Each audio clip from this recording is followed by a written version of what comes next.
Good afternoon, ladies and gentlemen, and welcome to our session on growing towards net zero. Are we on track? My name is Derk Swider, and I'm really excited to moderate this discussion on this important topic today. When we look back at the beginning of the corona pandemic, we asked ourselves the question if this immediate crisis would push back the more longer-term crisis of climate change. And when we now look at it, I think we can say that that wasn't the case. So what have we seen? We have seen that the recovery programs set up by governments were green recovery programs, at least to a certain level. We have seen that the European Green Deal took form. We have seen that companies and governments embraced quite ambitious global net zero targets. And we've also seen many natural disasters that were clearly linked to climate change and remembered us about the likely consequences of climate change in the future. So actually, we can say that climate change has not got out of sight. It gained momentum over the last 1.5 years. And when we look at it, we are all aware that decarbonizing energy is at the core of fighting climate change. 3/4 of the global greenhouse gas emissions come from energy in one way or the other. So reducing that is certainly not an easy task. It will require substantial changes on how energy is produced, how energy is transported, and how energy is consumed. And when we take a closer look to the energy sector itself, we feel a great obligation to rebuild the energy system, to become more renewable and electrified. And it will also require substantial financial investments where we need to set the framework and the conditions now, today, in order to manage that challenge. The European Union estimated the additional annual investments to reach the target with about 200 billion euros every year in the next years. So that is a massive challenge. And most of that money needs to come from private hands. But this also indicates these great opportunities that we have for society, for customers and companies. And for us now in our panel, we want to discuss these opportunities. So we don't want to just look back and say how many challenges we have that we are all aware of. We will certainly touch on that and the challenges, but the focus shall be on how we make it happen that we enable both the necessary transformation and growth. And we think that innovation is an inherent part of that. We cannot just continue to do the work in the way we did it before. We need to change things. And the question will be how innovation can actually help us to achieve these targets. With me on this panel today, we have 3 distinguished experts that I would like to briefly introduce. We have Patrick Graichen with us. Patrick is the director of the Agora Energiewende, which is one of the leading energy and climate policy think tanks in Europe. And Patrick has, before founding the Agora Energiewende, he held different leadership roles very close to the German government. We also have Susanne Nies with us. Susanne Nies is General Manager with Smart Wires Germany, which is an electrical and electronics company specialized in grid optimization solutions. Susanne is responsible for business development throughout Europe, and before she joined Smart Wires, she held leadership roles at ENTSO-E and Eurelectric. And finally, last but not least, we have Clemens with us.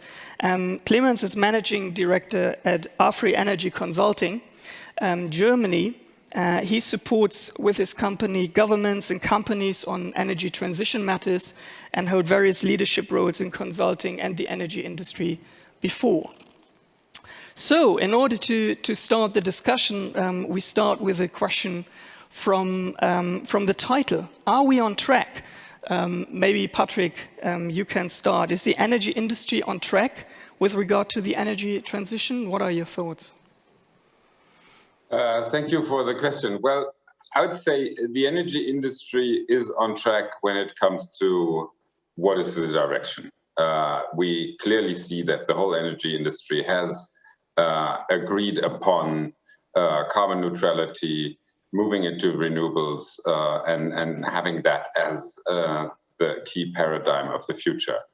When it comes to the scale and the speed, we're not on track. Reaching net greenhouse gas neutrality by 2045 means a lot more renewables. It means the electricity demand by 2045 in Germany will increase by some 50 to 60%. And we really need to speed up both onshore and offshore wind plus solar PV. And there I have the impression that it's, of course, about policy, but also for the companies to speed up. Susanne, do you want to add? Absolutely. I think I completely agree with Patrick here. It's a bit like two trains. You could imagine a very slow train of the 50s compared to a Shinkansen, and they both go at the same speed when they enter the railway station, but when they leave, they are at different speed. And what we see today is a total lack of speed, of consciousness of time, and of ambition, while all the ingredients are there, be it in technology innovation, be it in the mindset of some people, but just the speed and the commitment that is totally lacking. Clemens? Yes, first of all, thanks for invitation, and I fully agree. And we could also say that the speed is actually lowering when we look into the permitting problems we see and all these different things to get something done on the grid, on new renewables, onshore PV. So it's really hard to say that we're on track. Definitely not. Clemens, maybe another question in your direction. I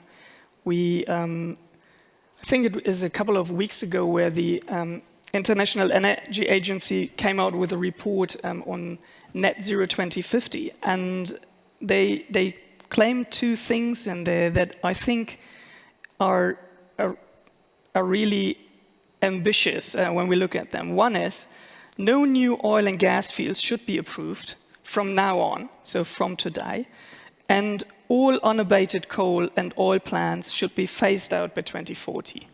What do you think? Is that at all feasible? And when we take a look now on the oil companies, will they be able to continue operations? What does that mean? Okay, let me start to answer the first question on oil and gas topic, exploring it.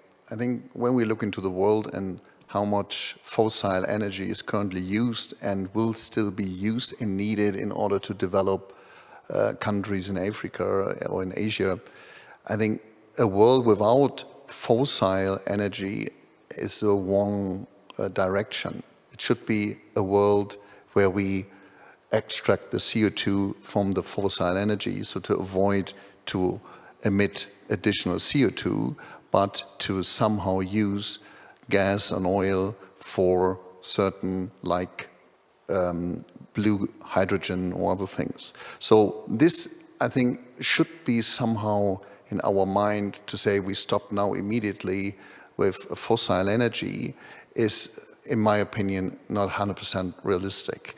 But of course, we have to make sure that we are not emitting additional CO2 from a certain point in time. Regarding the second question on the oil majors, I think they definitely trying to reinvent themselves. As you know, Shell bought some companies here in Germany already. BP has started to invest into the offshore business. I think they definitely have seen that the energy will become, so the energy based on renewables will become for them the future, or has to be the future for them. And they already started that business. And And then, of course, we have then to stop burn oil and gas from the 2040s on in the simple way as we currently do that in order to achieve our net zero target ambition. So from a technical perspective or technology perspective, we definitely have to use this kind of energy in a different way.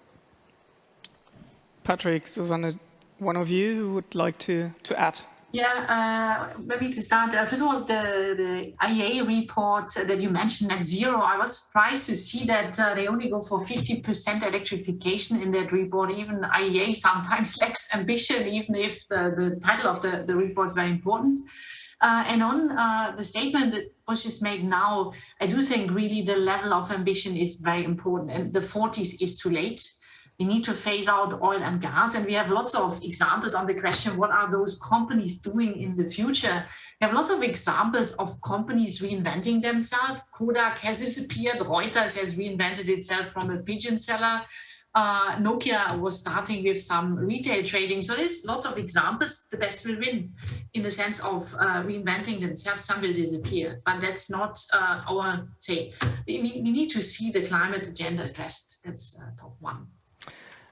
Susanne, maybe we can touch on that electricity part. If there is a lot more electricity in the system, and if it is renewable as we all expect, we will see a lot higher volatility in the system.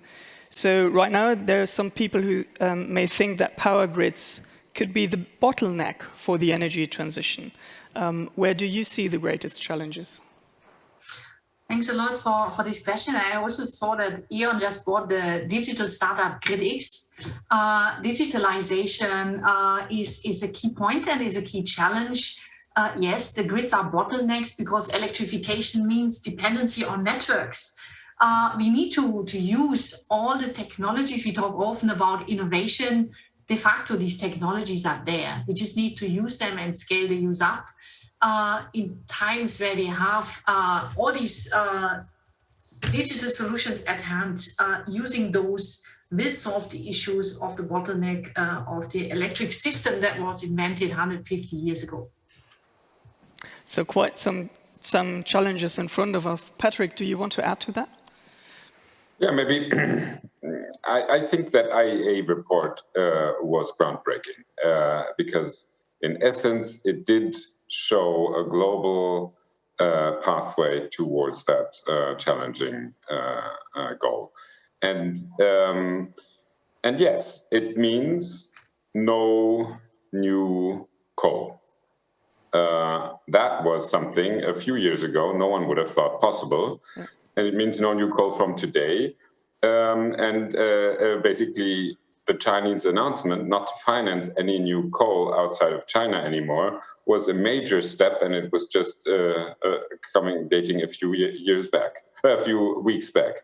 Now, it also means for today, no new gas and oil fields. Now, that's a different thing than no gas and oil consumption. That will only take place in the 2040s, but it will mean no new investments in a technology that won't be needed anymore. And I think that's important for the gas and oil industry to understand that from now on, that business is a business which is going to die. And yes, the earlier you accept that, the easier it is to redefine your strategies. And coal companies have gone through that already. It's now for the oil and gas majors to reinvent themselves and then become producers of e-fuels, wind and solar, whatever. Patrick, maybe staying with you for a second. I said that we need substantial financial investments to make that happen, and you said, well, maybe there's a shift of allocating capital. Is it that, or is it not sufficient amounts of money? I mean, you said in the beginning that we are not fast enough. So is it about these investments not being available, or is it just about reallocating capital? Oh, there's enough money out there, lots and lots of money out there looking for investment opportunities. The question is really, who is going to invest where, according to which type of risk assessment. And it is now clear investing in the fossil world is a high-risk investment. And anything that's around renewables and electrification is basically a no-brainer. And that is what is now basically the job also for, of course, policy, to give those investment opportunities.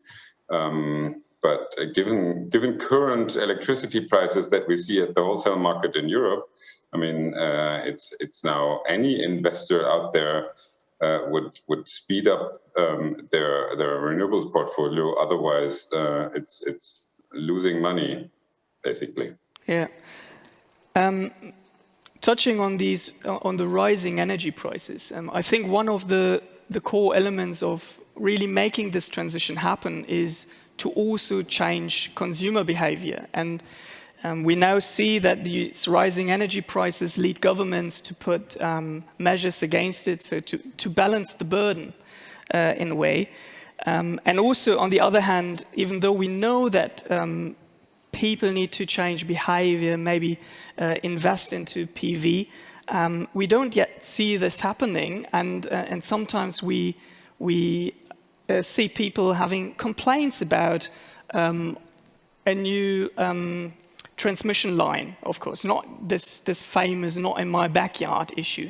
So, Clemens, any views on that?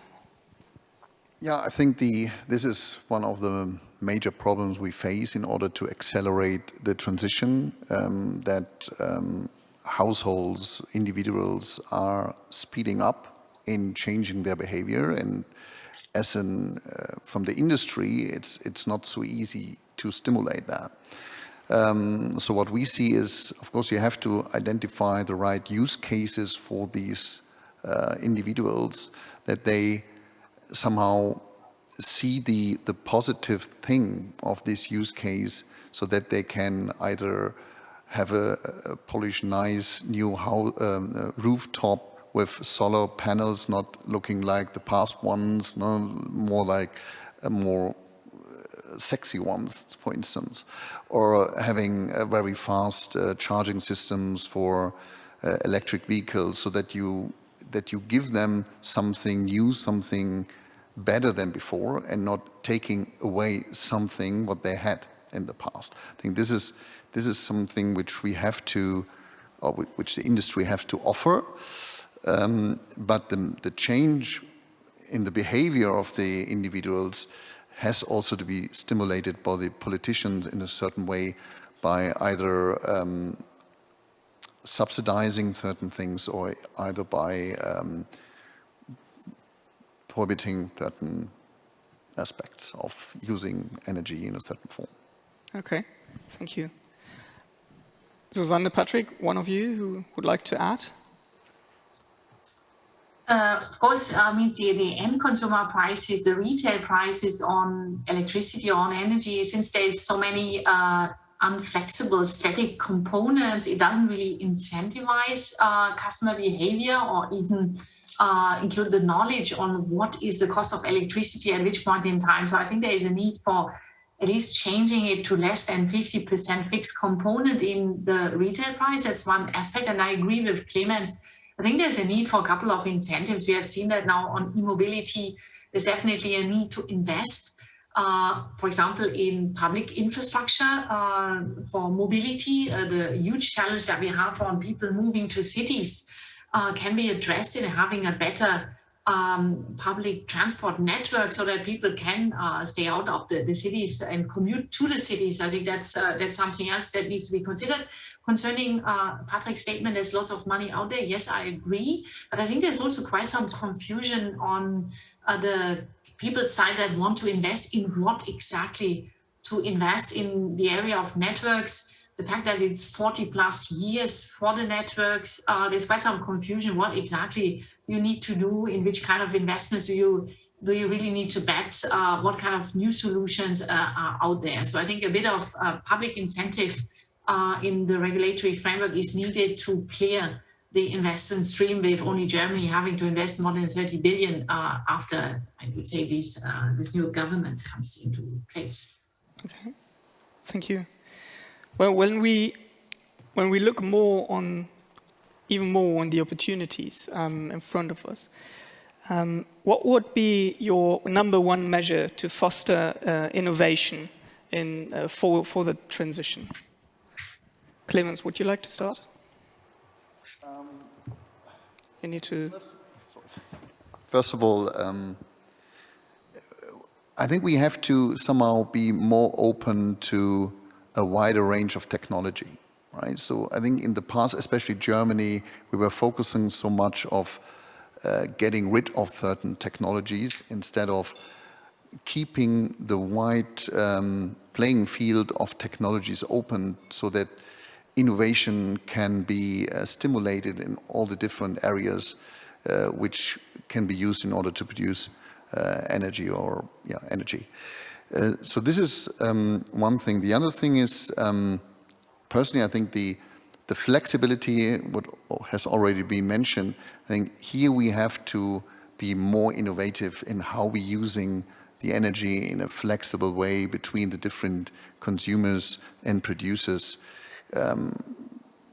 There, I think with more innovation and more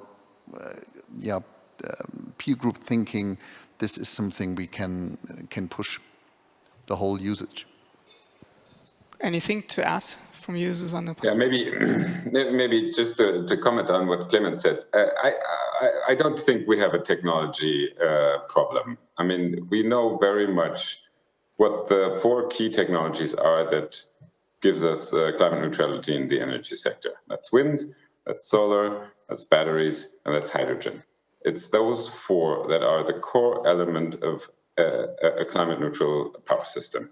And of course, others also play a role, but they're playing a minor role. And 3 of them are ready, available, and cheap. That's wind, solar, and battery. And then hydrogen is where we need innovation to bring the cost down.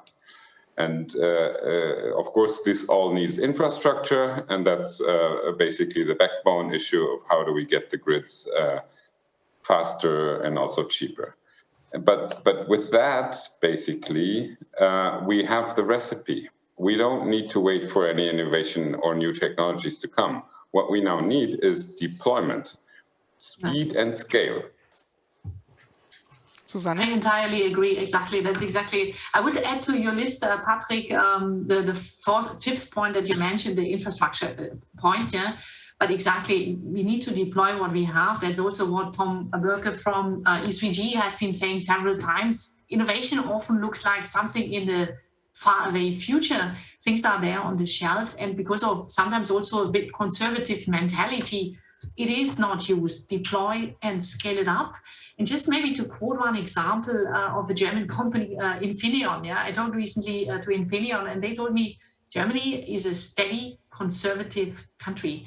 And the main investment or the main revenue that this company has is US and Asia. So I think in learning also a bit from those geographies and just have a bit of a trial, more Anglo-Saxon mentality when it comes to using new things is exactly what we need.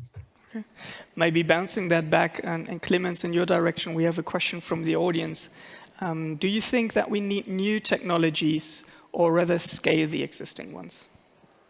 I think, as you know, we do modeling, and you're right, Patrick, we can model with these technologies a net zero. This is easy to do in a model. But in my opinion, we don't have to think just about Germany or Europe. We have to think about the whole world, and we have countries, states in a different status of development.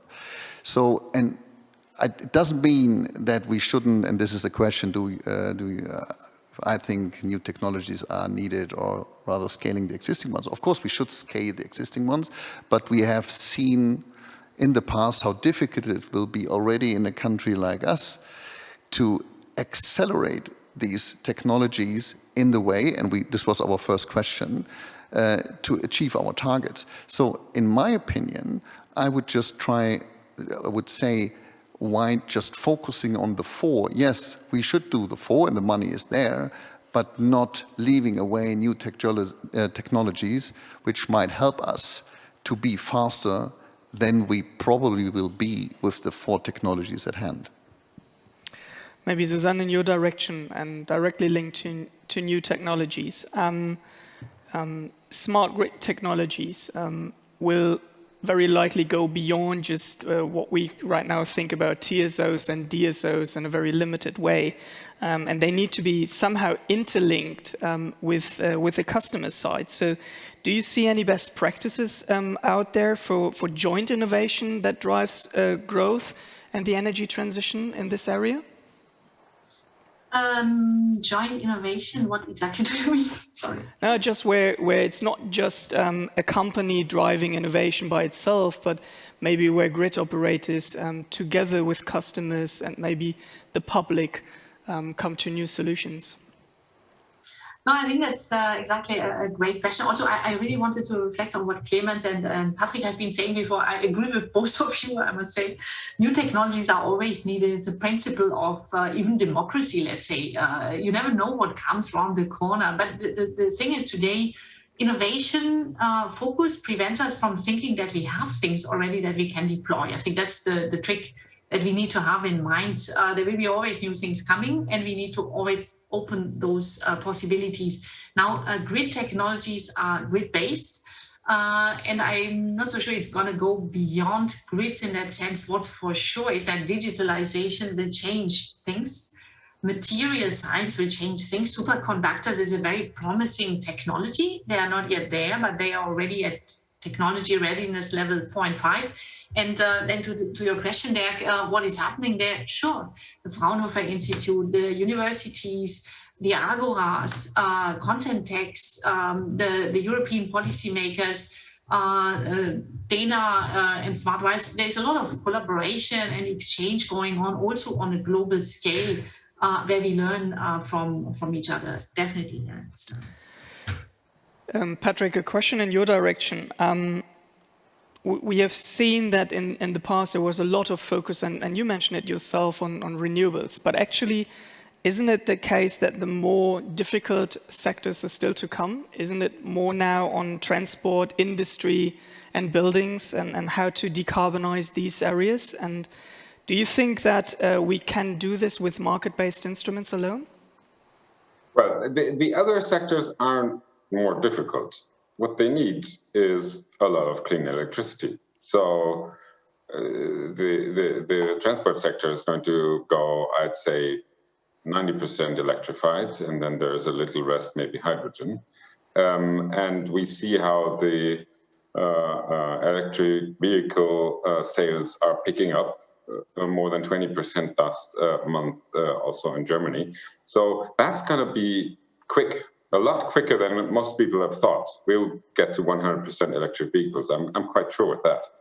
So, and with industry, talk to industry. What they say is, yes, we've understood. We will try to have any new investment in a climate neutral way. We know basically how to do it. It'll need a lot more renewables and green hydrogen. So what's maybe left and what might be the difficult part is the housing sector, because that will be convincing each homeowner to invest. But the other sectors are basically easy to do and will come at a high speed once we open up the doors. How do we do that? Yes, it will also involve standards, of course. I mean, the whole CO2 cars directive from Europe is about standards. It will also involve standards on new heating boilers. At some point, there will be no new oil and gas heating boilers. That's what the Dutch and the Danish already have decided. So this is, of course, different policy measures, but the direction of travel is very clear. Whether you do it via pricing or whether you do it via standards, it'll be electrify as much as you can, and then the rest will be hydrogen. Clemens? Yeah, well, I think the... Microphone. I think that's Microphone. That's Clemens, we can't hear you. Yeah, sorry. Dirk's always distracting me because he has his headphones and I don't. Sorry, I think there's nothing to add to that. Sorry, no, that's fine. I think we, as I mentioned before, I think the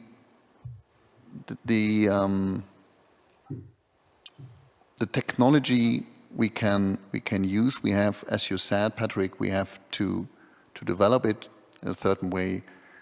But in my opinion, time is really difficult. Yeah, but you were also hinting towards other regions might take a different path. I don't think so. Wind and solar are cheap everywhere in the world, especially solar is cheaper in most areas compared to Germany. And what we'll see is, like we've seen it with mobile phones, they'll jump directly into a renewables electrified world. There is no need to go over our route, and therefore there's also not that problem of how to get rid of the old stuff that we're having. So the economic development model for large parts of the world will be directly into wind, solar, battery, and electrification systems. I'm quite certain. The question is, if we follow that track, and you would be an African country, if this is fast enough in order to develop the country in the way you would do it as a leader of the country, right? And if someone is offering you a solution that you can much quicker invest into technology which creates a lot of demand, electricity output, then you somehow... Yeah, but you won't... There is no financing for coal anymore. That's dead. That's true. That's true. So at the least not from really the Western about... No, not from...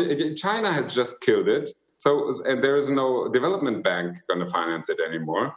That's over. So the real question now is there another generation for gas-fired power plants? And there I'd say that's a high risk. That's a very high risk. And rather this is, go directly into the wind and solar plus the... Yeah, you're referring to coal, of course. Let's talk about gas, not coal. And gas is definitely an interesting question. And it's the same for us here in Germany and in Europe. Do we see another round of gas-fired stations to be built? Because we, as you probably know, we need them sooner than later in order to stabilize our grid. We will not make it without it. So do we see a use case of having gas-fired grid later on remodeled to hydrogen-fired gas stations? And is this something we can develop quick enough? And this is the technology question, in order to produce enough hydrogen based on the different technologies, green, blue, turquoise, whatever, and then having it at least in the amount available so that you can demonstrate to the people we can have this bridge technology, gas, later on hydrogen. And this is, I think, true for then the whole world and not just for Germany.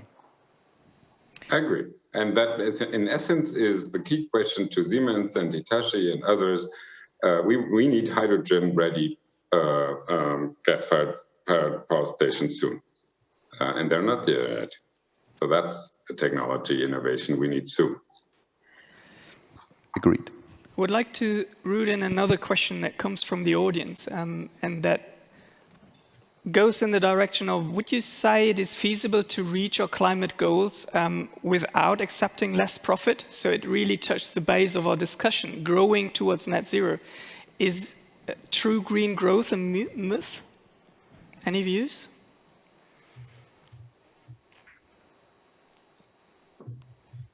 Well, maybe I'll start. There are boundaries, and it's important for any economic actor to accept those boundaries. And there are some things where there is no boundary and where there can be, in a way, endless growth. There is no boundary on energy when it comes from wind and sun. the amount that we daily get from the sun is by far more than we'll ever need. So that's harvesting that can only be a boundary by the material we need to do that. So that's something to look at least as we know it from today. There is enough to have wind and solar as we need it. So in that context, there is no boundary. But when you look at other, like biomass, for example, there are very strong boundaries. There's only that much biomass you can produce on this planet. There are a lot of use needs around land. So it's also for agriculture, obviously. It's also for nature conservation. It is for protecting biodiversity. So that's a very, and I wouldn't advise anyone to invest in technologies that somehow get close to those boundaries. So I'd say have a close look whether or not the technology you invest in is a technology which can be scaled without having creating serious problems, and then let's go for it. There is no limit. Thank you. Yeah, Susanne? maybe to add to this, I do think there is just a new wave. There's these long cycles of, let's say, innovation, these Kondratyev's cycles, as we call them as well, these disruptive innovation cycles. Yeah. When we look at, there's one parameter that's clear, it's a high CO2 price that will drive clean technology investment. It's a matter of when, and we better do it sooner than later. If we lose time, we are losing years on the battle against the climate change, but it will be a strong growth scenario. Yes, and there will be losers as well. Those that will not bet on this new economy, if they stick on the old model, a bit like Kodak did in the past in not accepting the change with digital photography, yes, and they will be losers, but only, let's say, in the case of smart wires, we did the study on Germany. Germany has congestion costs in the average of 2 billion euros a year, which includes a large proportion of curtailment of renewables. If you address those, you can make a lot of business out of it in justifying investment, and that applies to many other technologies. Digitalization, new services in the energy economy will open completely new doors. Patrick mentioned the house heating systems. This is maybe the least addressed today. Energy efficiency is extremely low, but the one that is really finding the right solutions here, solar is certainly part of that equation. The one will be just rich, because that's the solution we are all after. Thank you. Yeah, we need to wrap up, and I think we clearly started with the challenges, and are we on track or not on track? I think we can conclude that it is a lot about speed. So direction principally is there, but we need to change a lot. We touched upon business model transformation with the oil majors. We touched about the importance of digitalization for grid enhancement and smartification. We touched upon corporate investments and the frameworks that we need to give in order to attract the money that is out there and that is available. And we also touched upon behavioral change. Now to close it, I would like to invite all of you to just give a short final statement. What is your most important takeaway from this discussion today? Yeah, let me start. You looked at me. So I think the belief is there that we can make it. So based on that, what we discussed. And that we have to be faster in our innovation of new technologies, or even with the existing technologies Patrick mentioned, being faster there, that we can achieve the overall goal of CO2. So in my way, in my opinion, yeah, let's do it. And I think this is the main point for Germany. Let's do it, all of us. I think this is the most critical point, not being against it, pushing it in all the different aspects. Patrick?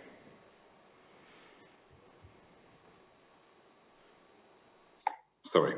I think we should be looking at what we have and speed up and scale up. Of course, there might be other technology options out there, and as we learn them, we may use them in the 2020s or even the 2030s. But what really counts is that we use the next years to get into an industrializing moment, to really have high volumes out there. And then we learn, and then we'll be able to make things quicker and cheaper. But this now has to be a matter of getting started at a totally different pace than we were used to. Okay, thank you, Patrick. Susanne, do you have just a few words because time's up? Yeah, absolutely. I think I would add to my both colleagues, Clemens and Patrick, what we need is massive financial incentives to get this behavioral change and the energy transition happen. Thank you. Thank you all for being our guests here today. And thank you, ladies and gentlemen, for joining in. And we wish you a nice afternoon with the next session.